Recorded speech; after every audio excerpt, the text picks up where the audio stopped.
Hello my beautiful friends and welcome back to our channel, and today's video we're going to have a quick chat, a kick-off chat about imposter syndrome.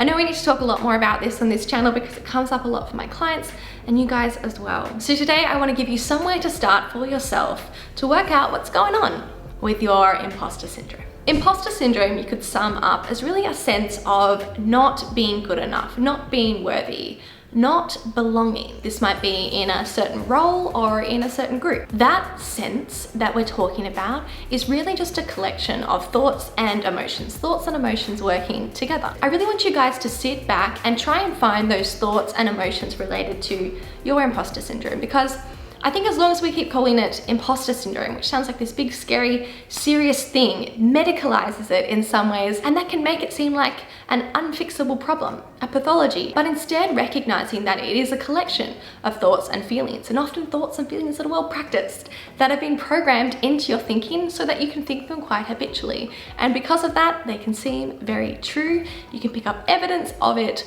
all around you. Now, if you're aware of the fact that you have this imposter syndrome, you probably have simultaneous, coexisting, conflicting beliefs, rational thoughts about how you do actually belong, how you are actually good enough, how you are actually worthy, or you at least know that that possibility exists for you to think and feel that way. But what's happening is that despite those thoughts and beliefs, your emotional state and your behavior is more compelled by the thoughts of imposter syndrome. These thoughts show up more in your emotions and behaviors that are undesired or not serving you in your performance. These thoughts might sound something like, you don't deserve this, you were just lucky, this was just a fluke, you're only here because, you only got this because. Who do you think you are? What gives you the right? I don't know what I'm talking about. I'm not smart enough for this. Don't say anything, don't contribute, because they might see by your answers, by your thoughts, that you really don't belong here. Here's the thing, it is normal to feel doubt and to question. In fact, anybody who's gonna adapt and evolve in the environment to thrive is gonna have to have a level of vigilance to see where their weaknesses are alongside their strengths. However, thoughts like these, thoughts like those I just mentioned, offer very little in terms of productively moving you towards a solution. They're more of a blatant overgeneralization of criticism, pointing out problems or truths that can't be solved or disputed. They're claims without metrics or no satisfying answer that could ever be reached. So beyond increasing your alertness, these thoughts might function in that they increase your alertness. They make you more self-conscious, more aware, more analytical, more judgmental about how you're showing up. Beyond that function of increasing your alertness here, they shouldn't be further ruminated on or further used to actually solve the problem. These unanswerable questions and statements that don't have any definitive or solution-focused answer aren't going to direct you in a useful way towards actually improving yourself, actually finding genuine weaknesses and prioritizing where you're going to work to improve. So these are non-useful thoughts dressed up as being useful. And these thoughts just perpetuate the problem of imposter syndrome. You will perform poorly. You will not see all of your weaknesses. You will not see all of your strengths. You will perform weakly and you will make poor decisions when you're in these emotions of inadequacy and overwhelm and defeatedness. So not only does the experience really suck, but it also is a self-fulfilling prophecy.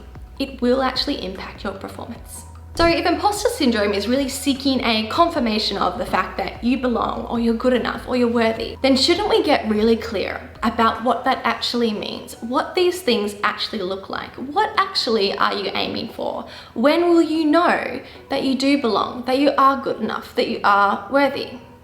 Answer the question.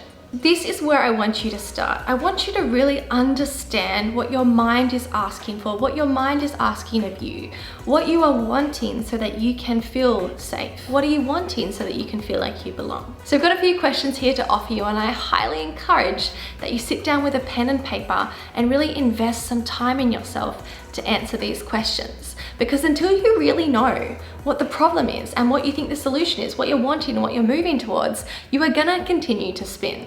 Let's stop the spinning today. Now, I don't want you to answer these questions in a correct or positive way. This is an experiment. This is a prompt to help find the thoughts that are fueling your imposter syndrome. So just let your mind go as much as you can, be unedited. There are no rights, there are no wrongs, there are no shoulds. Don't let anybody else read this work.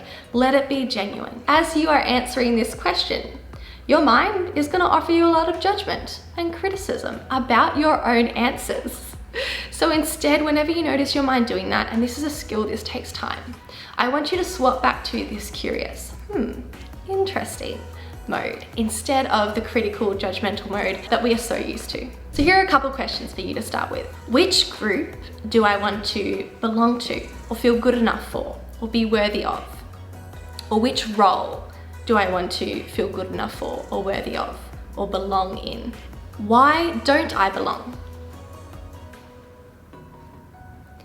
Why do they, those other people in the group or the role, belong? Why do I want to be in this role or be a part of this group of people? What would I feel if I knew I belonged there? What would I get to feel if I was good enough or worthy? How would my life be different?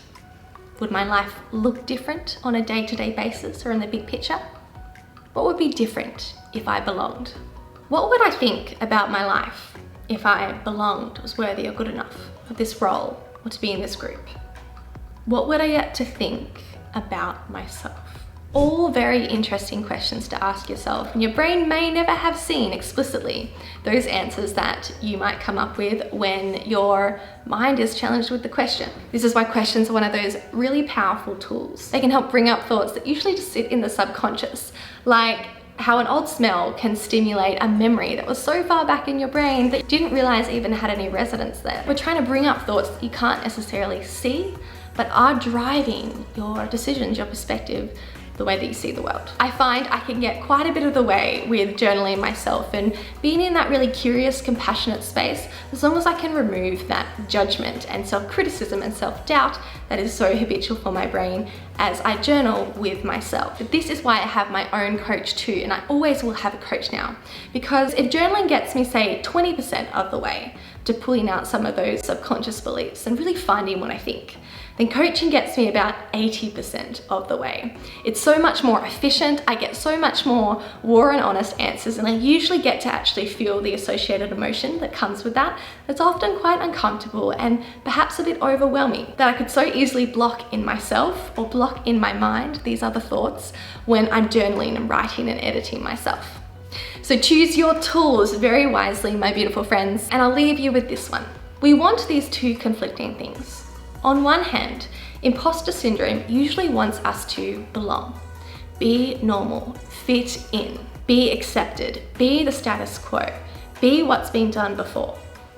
But on the other side of things, there's also this human need to see and express our uniqueness, to stand out from the crowd and really know who we are based on what's different about us, as well as what's similar to us. So know that it's okay if you don't feel like you fit in or that you don't want to fit in, because you're always going to be working with a balance of both things. Being ordinary, fitting in, and being extraordinary, being different. All right, my beautiful friends, I hope you enjoyed this one. Let me know your questions below, and I'll see you guys in my next one.